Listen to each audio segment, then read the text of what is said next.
All right. Hello, everybody, and thanks for joining this session of the Tampa Pardot Community Group. Um, this should be a good one.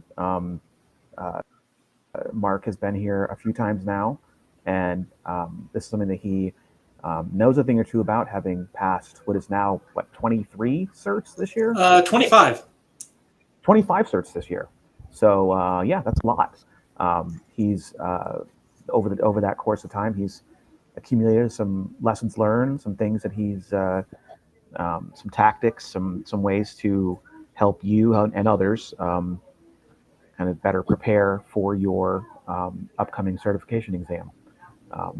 He's kind of a bit of a madman out there with the certs, and hopefully he's got some advice that can help you and others who listen to this later on improve their test taking abilities, the outcomes of their exams.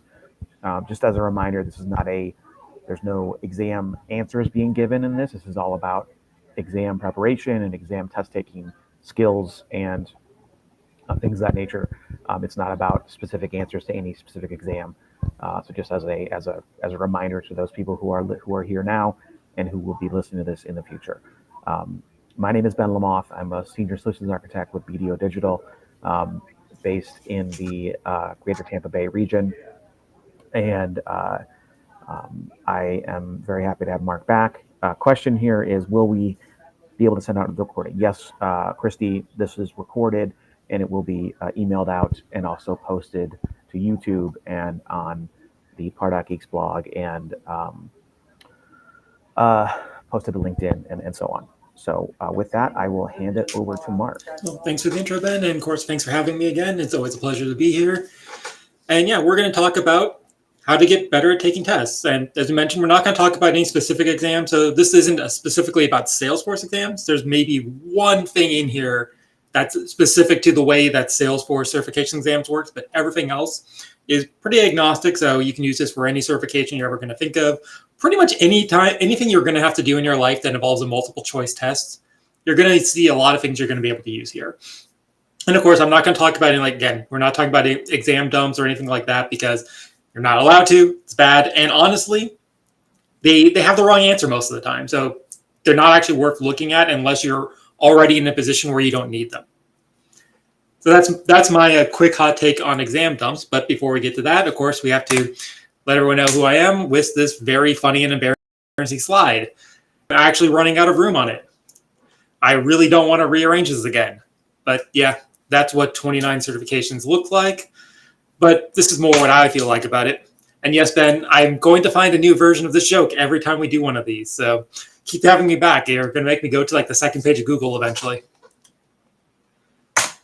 But of course, step one, cannot stress this one enough. You actually have to study.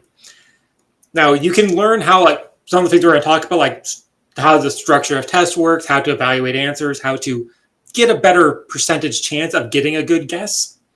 But if you don't have that baseline knowledge to work with, you're not going to crack those 50, 60% margins, which you're going to need to pass an exam. And of course, if that's the first rule, the second rule is seriously, you actually have to study. There is no way around it.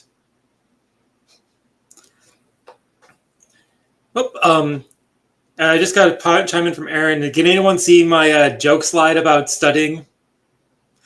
Cool. Cool. Just want to make sure that we're still getting the slides over to everybody because I do love my visual jokes. But yes, seriously, cannot stress this enough. If you don't study, you won't pass. Now, how to study? I'm going to leave that up to you because you know how you learn best. I use the trail mixes for all the certifications.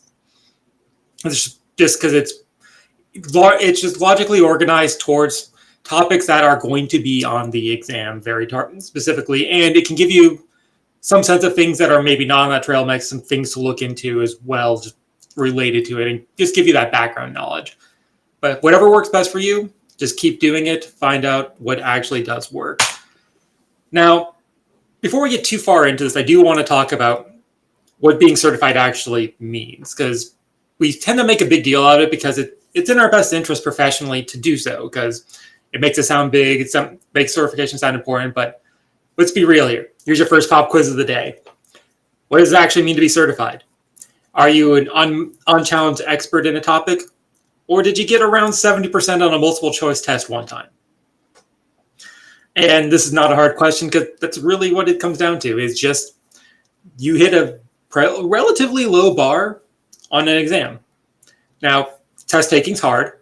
It's supposed to be hard because, let's face it, we all went through some form of school where we got traumatized by at least one test at some point at a formative age. So test anxiety is a thing. I get it. So this part, one thing I do want to impart on you is do not fear the test. The test does not make any moral judgment about you. It doesn't say anything about who you are as a person. It doesn't even say anything about your skills so much. It's just you were able to match the expected answer on about 70% of the questions on a multiple choice exam. That's honestly half the time the answers are going to be debatable anyways. So don't be afraid of taking an exam. The biggest consequence of failing an exam is you just have to pay a retake fee, and you come in there with armed with more knowledge of you now know how this exam is structured, and because you get the breakdown of the scoring categories, you get a targeted list of areas to study. Now, back when I was in law school, we always had this saying about the bar exam: a passing score is 70. The score of 71 means you studied too hard. You don't need to be perfect. There is no bonus points for getting 100%. Nothing will happen if you get in a higher score than the minimum passing score. This is, again, I always have to reiterate this. These exams are there just to establish just that you have the minimum baseline working knowledge of a topic to, if you don't already know the answer, know how to find the answer. So this is also why I say the structure of these exams, the closed note exams, they're not really reflective of how you're going to work as a professional, but they are just going to be reflective of just, do you have enough background information to understand what you need to look for? So as the best, again, I really do have to drive this point home. Don't beat yourself up over scores. As a passing by one point and passing by 20, you get the same certification at the end. There is no difference. Now, this one is the only thing that's specific in this entire presentation to Salesforce exams. And actually, this is the reason why I'm not 30X certified by the time we come into this one, is because the way the exam is structured, if you're using a desktop computer with a wide monitor like I am, you can actually trigger the anti-cheat detection just because the way the exam is formatted. If you have your webcam, like I do, and like most people, have their webcam and camera and seat position to the center of your monitor. And here's why. The questions load all the way on the left. So when I'm looking at this part of my screen which has the questions on it, it kind of looks like I'm looking off screen. Now, this is also a separate detail. On some of the exam questions, they'll have pictures as part of the question, like they'll show you a graph or some element of the Salesforce interface. These pictures are not always rendered very clearly or in high resolution, and they're going to ask you some specific questions on them. So if you have to lean in to go read it, you look like you're even further cheating. And this is also like how I recently tripped the anti-cheat detection while trying to get that last exam. Yes, Ben, I was trying to get 30 specifically because you made a post about how many exams I took in between when you announced this and when we're doing this. But yes, this is also a good thing to see because this is roughly what the layout of the test-taking software is going to look like on your screen. Everything's on the left. Nothing useful is on the right.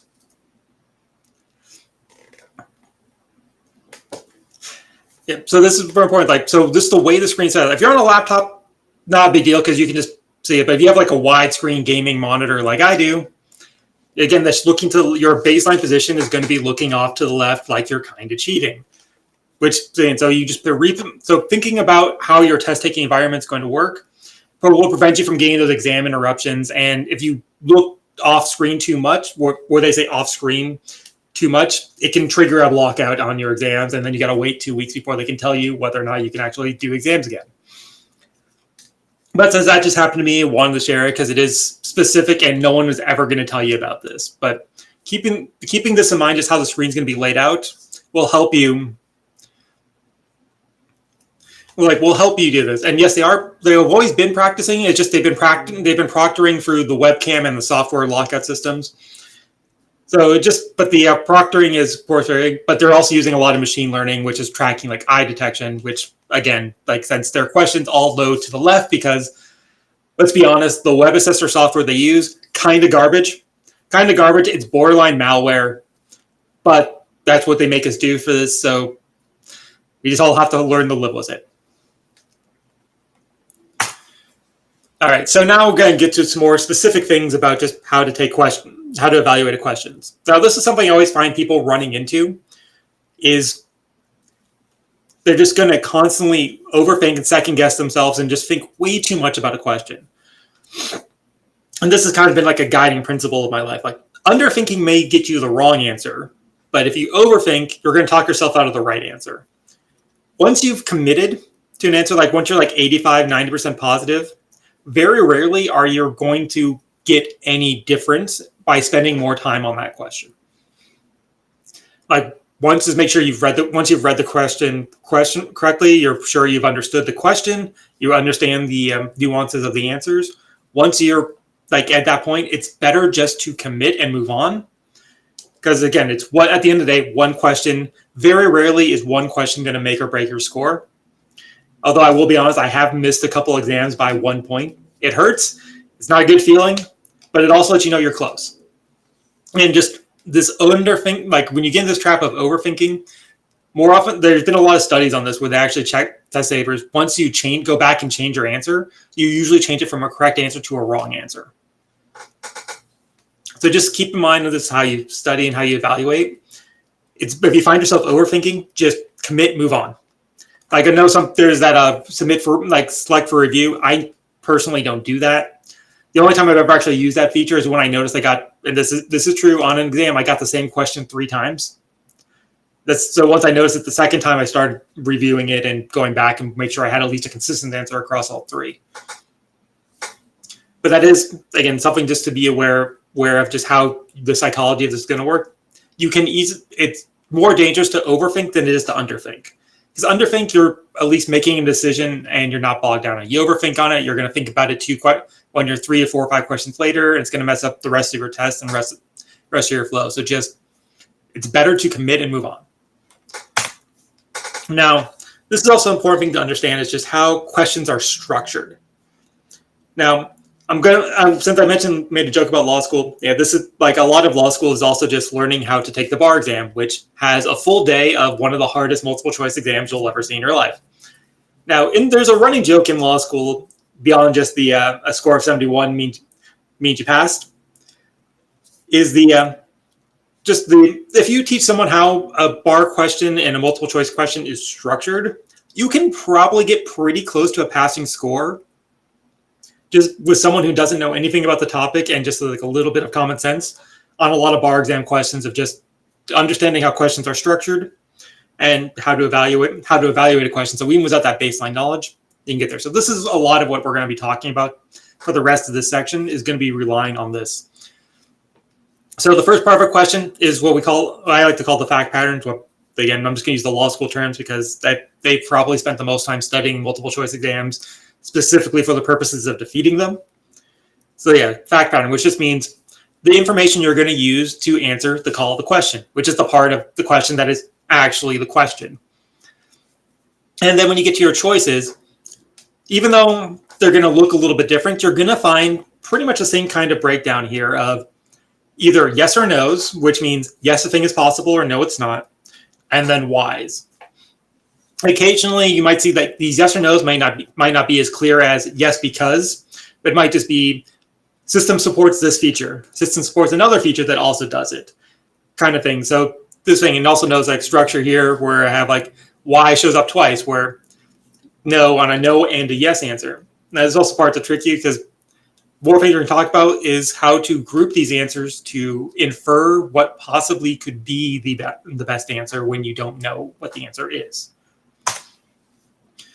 So to start off with, we just read the call to question. A lot of exam prep guides, like I personally don't do this, but I found a lot of people who this helped. There's again, like find what works best for you, but this is a good practice to get into is when you see a long question, read the call of the question first, then read the fact pattern. So that way, when you're reading the facts, you know specifically what you're looking for. Because most questions are a couple like 1 or 2 sentences, but occasionally you're going to get these long paragraph fact patterns that have like a lot of details in it, a lot of details designed to distract you. And when you read the fact pattern first, without knowing the call on those long ones, you might fixate on the distractor, because the distractors are in those questions designed to get you to think about the wrong thing that has nothing to do with the questions that are actually being answered.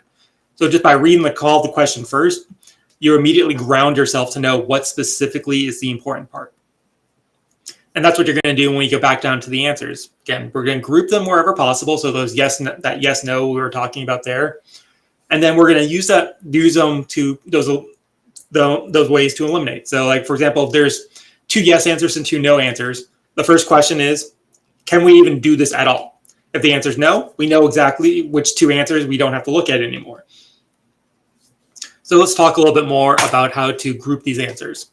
As I mentioned, there's always the yes or no's. Also, the like sometimes there might be common functionality. So it might be, yes, it's in setup, or it's in object manager. So we know they're expecting like which specific screen to look for. This is that part of the answer. Those answers can also guide you to whatever one's going to be likely correct. Now, this is a thing a lot of people get stuck on in test taking, either again like the bar exam, certification exams, even all the way up for education. On a multiple choice exam, the entire answer has to be correct. So an answer that's 85% correct is wrong. And this is also something that comes up a lot sometimes on these multiple choice exams, because we're professionals. We've done a lot of these things for a lot of our career. We have our own way of doing things that are maybe more efficient. Sometimes the answer is going to be not what is the best answer. It's just what answer is least wrong. So just be looking for it. But if anything is objectively false, you don't have to read the rest of the answer. You just know it's not right. And this is also just like some statistical analysis. Like in my previous example of what a question looks like, if you see 3 yeses and a no's, the no is probably wrong.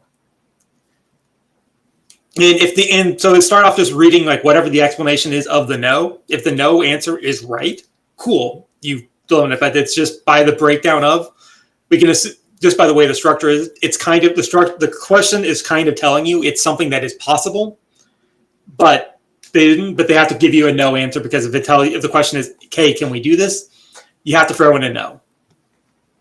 And sometimes, like I said, with the example where I show like 2 of because whys, is sometimes you can just look without even knowing if it's possible or not, just looking, does the why make sense at all? So if the explanation of 2 answers uses the same thing or the same feature, like modify this feature in setup, in like a specific screen of setup for the Salesforce specific example. If you see that in 2 answers, focus on either one of those answers and the nuance between them. And if the specific core of that answer of the specific feature talking about is wrong, cool, you can eliminate both of those right away. And if you can't eliminate both of those, then you know it's one of these 2 answers, and then you just have to figure out what is the specific nuance implication that's implied by the answer they're looking for in the question. So these, again, there's ways to use the answers that they give you to guide you to the correct answer when you're questionable or you don't know. Now, this is something that comes up a lot, and when you're going to be evaluating questionings. And if you've ever like watched any adaptation of a Sherlock Holmes thing, you're going to hear that Sherlock Holmes is the master of deductive reasoning. And this drives me insane, because Sherlock Holmes is not a master of deductive reasoning. He's a master of inductive reasoning. And this is like my own petty gripe, but this is the 2 types of modes of thinking you're going to be using when taking an exam to get to the answer. Like, so let's go to deductive, because it's the one everyone hears a lot, which is you're going to see a lot of logic puzzles. The entire answer for the conclusion you're going to need to reach is on the page. This is for lack of a word. For the example, again, all dogs have ears. Golden retrievers are dogs. That tells us golden retrievers have ears. We don't need to know anything about a dog. We've never had to see a dog. We don't even have to know what a dog is. We just know that dogs have ears, and a golden retriever is a type of dog. So we don't have to know any other extra information. Now, I made that long rant about Sherlock Holmes is because inductive reasoning is what you usually will see in these stories, where it's the knowledge from outside the question is going to be the thing that gets you to the actual answer. For the example, like somebody loves building sandcastles, playing in the ocean, and collecting seashells, we can induce from all that he likes the beach. They like the beach because all those things have to take place on a beach, and we have to know what a beach is, what sandcastles are made of, where seashells are. We have to know a little bit of information that is not part of the facts to get to that answer. And this is something you're going to have to use a lot of to get to these exam answers, because the way these are structured is you're going to use a combination of the two when you don't know an answer, but you're going to at least need to know something to trip off that this whatever part of this answer is likely wrong. The inductive reasoning is going to guide you towards how to use where you can use the inductive reasoning by eliminating things from the equation. Now, speaking of equations, we're going to have to talk about some math, because when you change the math on a question, you kind of change your fate. So if you have like 4 choices, a raw guess, you got a 25% chance of hitting it correctly. But if you can evaluate the question properly and eliminate some choices, you can raise that to like either a 33 or a 50% chance of getting the correct answer. Changing the math changes your fate. So the most important bit of math is called the Monty Hall problem. And this shows up in a lot of game theory. This is not going to be an advanced mathematics class, but the crux of the Monty Hall problem is, think of a game show where you get to pick one of 3 doors. Behind one of the doors is a car. Behind 2 of the doors, there's a goat.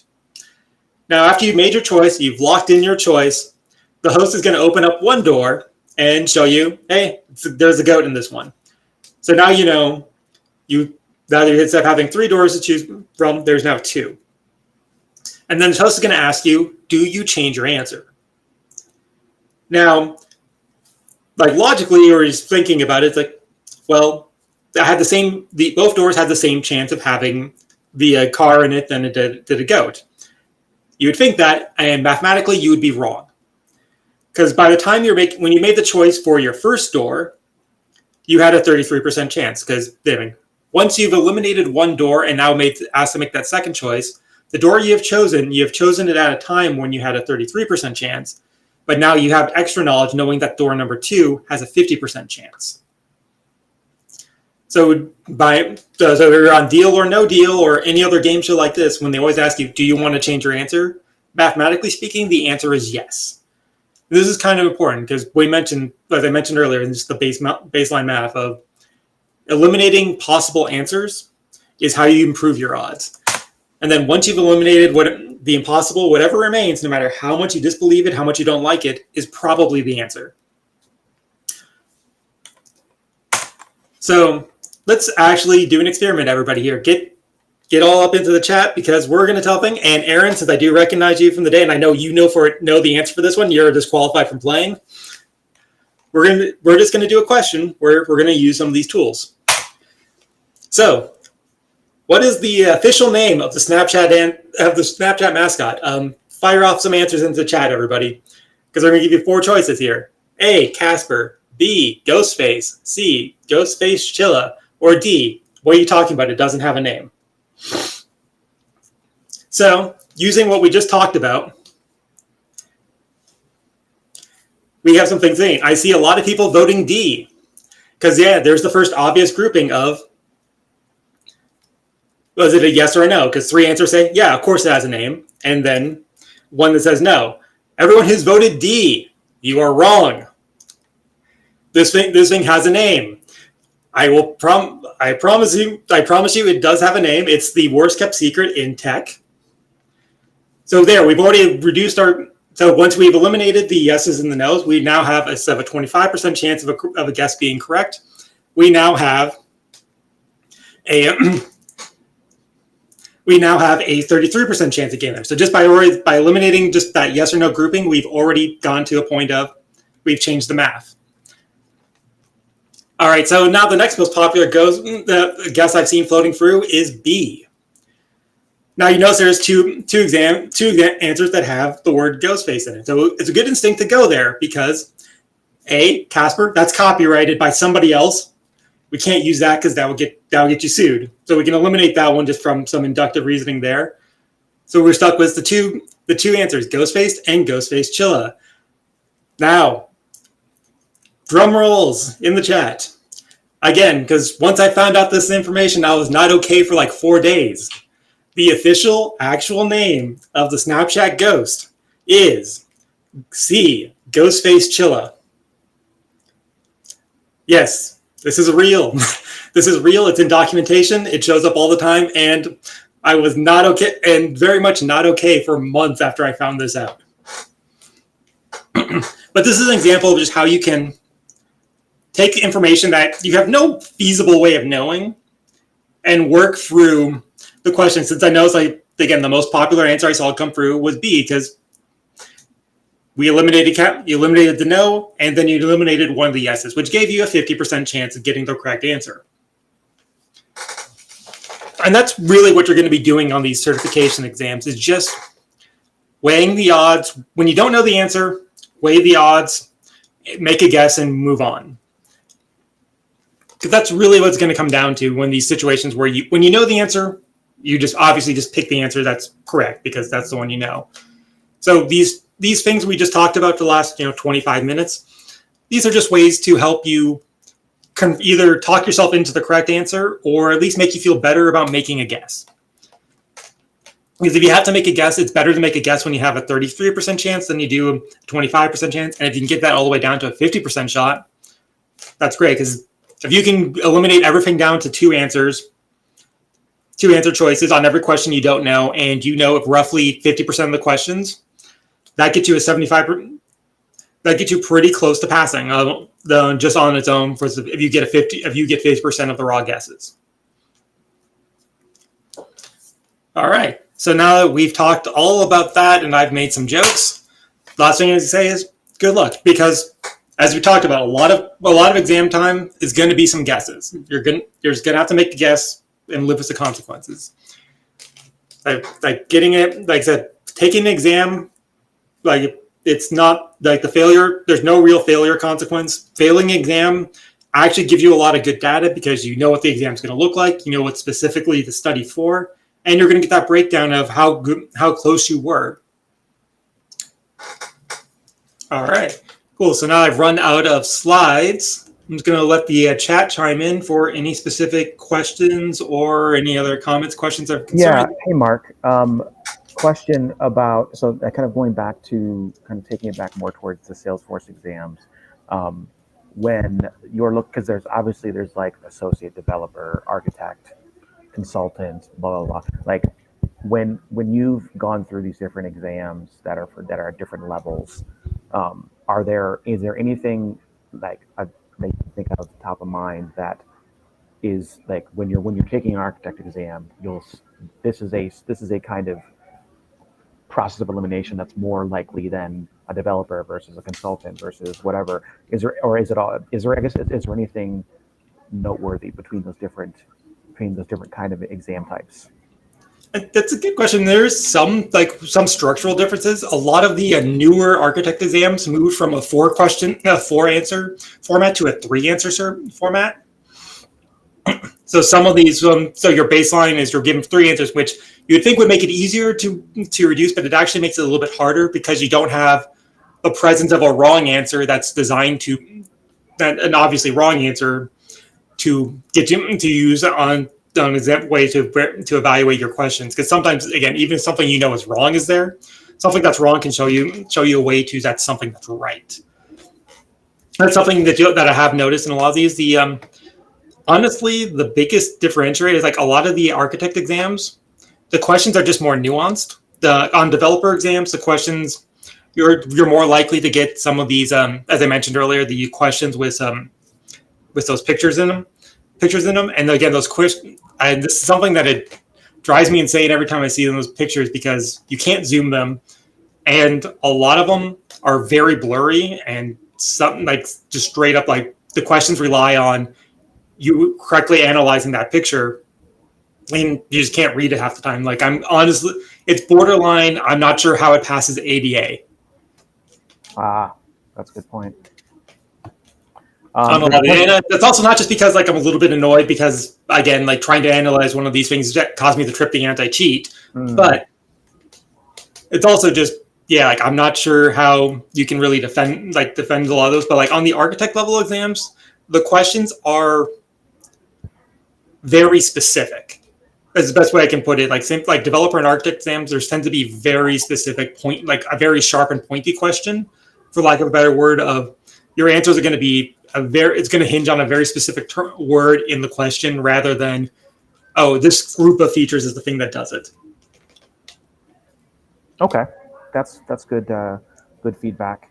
A question from Ellen: do you recommend scheduling your exam first and then study, or is it okay to tell anyone, or don't say anything until afterwards? That's actually a great question, Ellen, and I'll also get to your other question as well. Like, for example, like the first part of the question, sometimes when you get the one sentence questions, the fact pattern and the call of the question are going to be the same. But it's just something to look out for. When you see more than two sentences in a question, you're going to see the last sentence is always going to be the call of the question, because that's the part that actually tells you what you're going to be doing. And then the rest of it is just the information you need to answer that question. But it's a good call out there just to look at that, because like when you see the one sentence questions, yeah, the call and the questions get merged. And you'll see that a lot in certification exams. But when you get those more specific questions about here's what you're going to do, you hear some information, do something with it. That's where you break that down. But Ellen's your other question is actually a very good one. And like when it comes out to scheduling, like, and honestly, I'm a weirdo. I don't like telling people I'm taking an exam, and I don't like pre-scheduling. Because if you like mentioned like earlier about overthinking and underthinking, the more time you have to sit around and wait to do something, that's just, if you're prone to anxiety like I am, you're just going to spiral into it. It's going to drive you crazy. So what I do is just whenever I feel ready enough, like, do I feel 75% confident I can get this? Or honestly, even 50% confident most times, I'll just, schedule it, because they have exam start times like every 15 minutes, and you can start your exam 10 minutes up to as long as you're within 10 minutes of the start time window. So that's just like one of those things I do. So I will just go in there so I can just instantly take it when I'm ready. Because it's also like pre-scheduling, you can't refund it and you can't really reschedule it. So while some people it's helpful for, it's like you just have to commit to that's the hard part of it, where you make yourself, where like the hard part is just committing to do it. Like that pre-scheduling can force you to study and because you now have something on the line. If that works for you, great. But like if you have any anxious tendencies at all, don't tell anybody about what you're going to be doing. Don't pre-schedule. Just once you've worked yourself up for it, just go register and take it immediately. Because again, that's what I do. It works for me. Because even if you pass, great, and if you fail, well, you're not really have to tell anybody about it. You can just go back, study, and go get it again. And like one side note on that, there is a lot of psychological studies about this. If you want to accomplish a goal, the best way to do it is to tell nobody. Because telling your friends, hey, I'm writing a book, gives you the same satisfaction as, hey, I wrote a book. So once your brain's already got that dopamine rush of like, hey, I've gotten the social credit for committing to do a thing, I don't actually have to do the thing because the intrinsic reward has already been received. So that's kind of my logic reasoning of like not pre-scheduling and not telling everybody plans, because, and also like, Dan, if you tell somebody and you don't pass, then you're going to feel worse. And that's the exact opposite of what's going to help you get a good score. Because again, like there's no moral judgment, there's no real moral judgment on passing or failing an exam. But when you tell someone first, it's going to kind of feel like there is. So just to protect yourself, don't tell people until it's done. All right, and Jihad jumping in with when it comes to preparation, it's honestly just studying. Again, I use the trail mixes and just the associated materials on Trailhead to get there. Like Data Cloud, the trail mix for it is a lot of partner community stuff, so it's less trail based, so you don't get as much thing. But there is a lot of information on the Data Cloud specifically, because this is the first one I took on this 25 certification rampage. In that one specifically, a lot of those modules have knowledge checks in them. So what I did was I would just like every day I would go through those knowledge checks and just until I got the answers correct on those and I understood what those answers were. because that's just what I would study. And on a lot of the trail mixes now, they have modules on Trailhead that include practice questions. So the Trailhead badge question, like the thing you do to get the points, those are useless questions. That's a useless question. But inside those modules, there's these repeatable practice exam questions, and some of those do have either questions that are very close to an actual question on the exam, or in the case like Data Cloud for that one, I had a couple questions that were actually in the exam, where you can look at those and just study study off of those and just feel it. Just again, like however you retain knowledge is the thing that's going to make you good. So like everyone retains knowledge differently in how they prepare. Like sometimes you get there like reading the documentation. It's just whatever works for you is the thing that's going to make you better. And then I did see one question scrolled away. Yeah, and yes, Antara, I do like highly recommend like getting that experience with your trail mixes. Like I said, like for Data Cloud, I personally had never used it and was still able to pass that exam using just the trail mix. Granted, I spent a lot more time studying it than I probably would have if I had used the tool. So that is possible. So it is possible. These trail mixes are relatively well designed, and they give you. And if there's something you don't understand at the time you're done with this, look for the other badges, because the trail mixes aren't everything associated with it. With the topic, they are just the highlights of the things that get you there, to get you that guidance point. And I did see a question about focus on force. Like, yeah, focus on force is one of the few things. Like, I have used them in the past. I do recommend them. They don't have practice exams for everything. I haven't used their study guides. I have used their practice exams, just because one of the ways I do like to learn, there's something that Focus on Force actually does provide very well, which is their practice exams, which have a very detailed explanation about why an answer is correct. So Focus on Force, which will not have actual exam questions. In fact, they go out of the way to make sure their questions are not the exam questions, but they do have a very detailed answer. So when I've used Focus on Force in the past, which way I would do is I would just set it to review questions after each one. So I get that immediate, like, oh, I've made a choice. Was my choice correct? And then I know why. And if my choice was wrong, I know exactly why. So I can use that to correct. And which sounds weird, but there is also a way to train people to for lack of a better word, train intuition, where it's just telling people immediate feedback on when they've made a choice, if it's correct or wrong. With enough repetition of that, you can train yourself to use the information you don't know to get information there. But if you ever wondered like how chicken processing plants, how they process a baby chicks between male and female, because those are visually identical, how you process them, the way you actually train someone to do that is this is real, is a process of basically having someone tell you yes or no once you've sorted them so many times, and you can go from 50% to a relatively accurate percentage rate was over a couple of weeks of just being told repeatedly yes or no. I'd say one other one. Oh yeah, marketing cloud certification. Not gonna lie, like that one, like again, I don't have much experience with it either.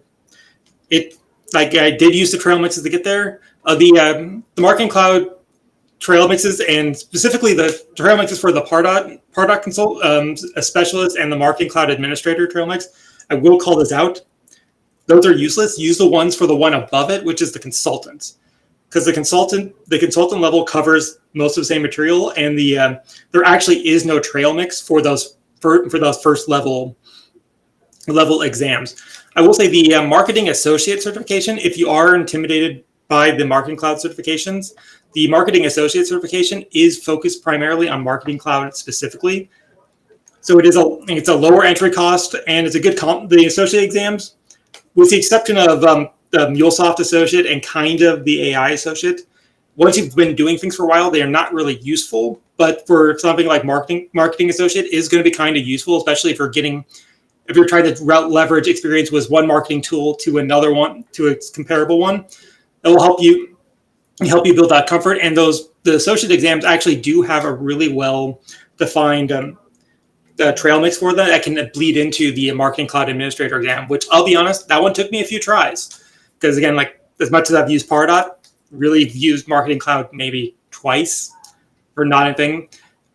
And it was like the structure, and something I noticed when studying for a Data Cloud is studying for Data Cloud actually made Marketing Cloud make a little bit more sense for me, because the structure about how data extensions are linked together is a very similar structure to the way Data Cloud links the various the data objects together.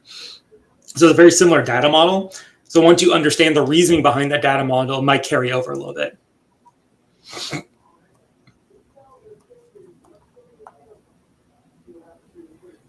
Yeah. And yes, as some maybe noticed, I am currently a free agent. So I've been job hunting. By part of the reason why I got all these certifications in the last 6 months is also because I didn't have a job. I had the freedom of time that a lot of people won't get. So this is not so one of the ways I say, like, the number of certifications I got is not a reflection on anyone else's thing. It's just a reflection of I had the time to do it and nothing else to do to occupy that time. So then I don't think of like any certification pass failures as moral judgments, character judgments. Like the 25 certifications in 6 months isn't an accomplishment more than it is a cry for help.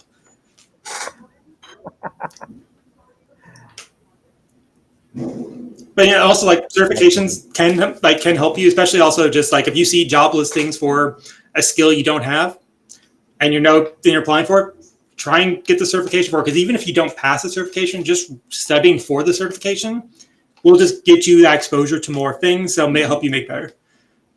Has it got me more job interviews? Honestly, not sure. This job market's weird. I think if it has anything, it probably has hurt me more than it's helped me, to be completely honest. Because when you're looking for like even a senior admin role, like a senior admin role, like we see like four certs, that's pretty much like the most certifications you're going to need. Like even for like a high level, like most senior roles, 4 certs. Anything above 10, you start getting into that architect territory, where the hiring process is a lot harder and the pool is a lot smaller. So you might qualify for yourself for the senior positions you've been targeting, and underqualify yourself for the positions that anyone who thinks you're overqualified for the senior position would want to put you into. That's it. I saw a lot of questions jump in there. Let's scroll through these. Do I list all of my certifications? Honestly, just I leave off like some of the associates and like the lesser included ones. Like I don't have basic admin on my resume, or tailored to job and like tailor resume to job listing. I honestly don't have the time. I don't think anyone has the time for that. And I see that advice everywhere from recruiters, and I feel like they're just trying to make us make their job easier while making our job harder.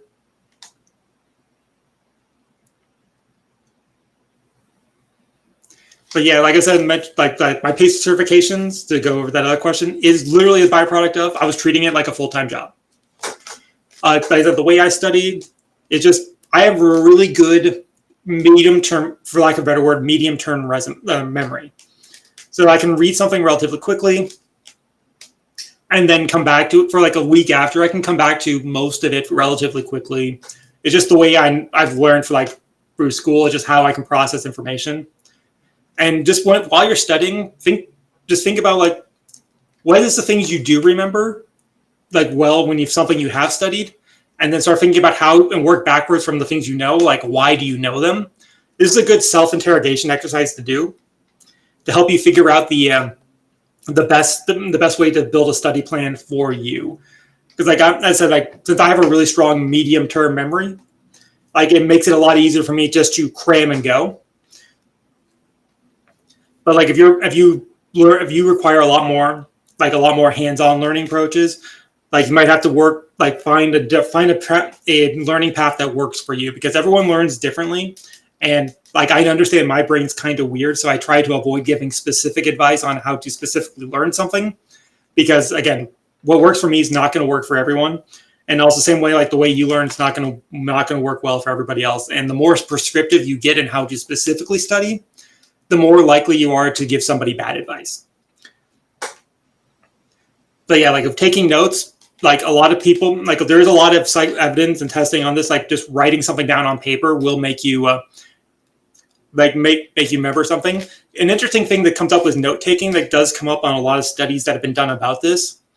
If you take your notes digitally, you're less likely to remember it than if you wrote it by hand.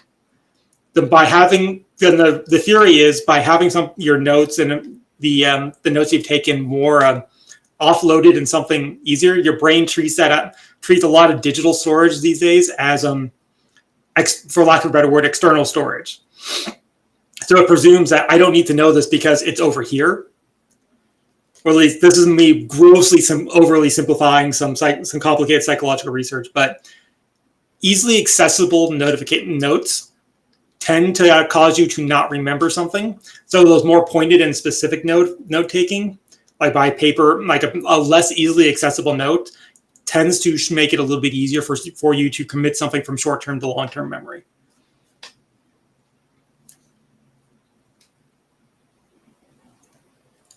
Wow, I think the questions finally slowed down, unless I missed one. Nope, I think you got them all. And this is getting into very specific things about what recruiters like from a certification perspective. I don't know that that's necessarily germane to this discussion, but if there's anything you want to share. Yeah, I'll be honest. Like a lot of certifications, like the problem like certifications is they kind of don't matter at a certain point. Because like Steve Moe, like he has 0 certifications if I remember correctly, and he's one of the most famous Salesforce professionals out there. He has an architect job, but he's very famous about not having certifications. And he's like, if you've gotten an answer to anything off the Salesforce forums, probably you owe Steve Moe a beer. Yeah, it is kind of an interesting kind of. It kind of goes a couple different directions. If you're people who have the ability because they happen to be in the roles to acquire the skills, to not necessarily where the certifications, the value is diminished versus their actual experience that they can point to. But it is kind of a funny scenario in the ecosystem. Yeah. Like the way I like to put it is why once you get to a certain point in your career, you stop taking certification exams is honestly because you're too busy doing the thing to get certified and to say you can do the thing because you're already doing the thing. You don't need to prove you can do the thing when you already have a job doing the thing. When you're in a situation where you suddenly don't have a job, you suddenly need to start proving again, which that's one value of the certification, which is proving you know a little bit about something. Yeah. But certifications are not but that wall, if anyone's wondering if that wall of certification is the thing that's getting me job interviews, probably not. That's really good insights. So Christine says, I'm a huge proponent of certs because you don't know what you don't know. So unless you're constantly reading blogs, you might not know some feature exists. That's true. Yeah. Sometimes the certifications will bring up a functionality or a topic or something that you've maybe not necessarily spent much time working in your current role or have had opportunities to dig into. So I certainly agree. It's also it's a good reminder of best practice because once we get a little comfortable in doing what we do, we all have our own ways to do things and the things that work for us. And Salesforce best practices sometimes doesn't line up to what the best practice is of your specific business. So it's good to remember what's the starting point of the way something's supposed to look is, because sometimes you might find a hole in the way you're currently doing something that can be improved. And the only way you're going to do that is by finding out, but I would almost say the correct way, but the Salesforce way of doing something is because then it forces you to reevaluate how you do things to whether or not, and reevaluate and critically engage with those best practices to make sure you understand why they're the best practice. Because we've all seen this situation where doing something the way Salesforce tells you to do something, not as efficient or not as useful as the correct way to do it, but you're not going to be able to make that determination unless you understand why something is the specific best practice in the first place. Yep, absolutely. All right, well, there's no more questions, so we will wrap this up. Thanks so much for doing this, Mark. This is going to be recorded. This has been recorded, and I'll get it up on YouTube in the next few days, and we'll email it out to people who RSVP, and then it'll go on LinkedIn and blog and all that other good stuff. So, yeah, this is very helpful, Mark. A lot of really interesting, interesting tactics and things to think about. So I appreciate you sharing the knowledge. Hey, thanks again for having me, Ben. Always a pleasure. And yeah, good luck out there, everyone. Absolutely, yeah. If you have something else you want to talk about, just you know how to reach me. Sounds great. Looking forward. Excellent. Have a good rest of your day. All right, bye.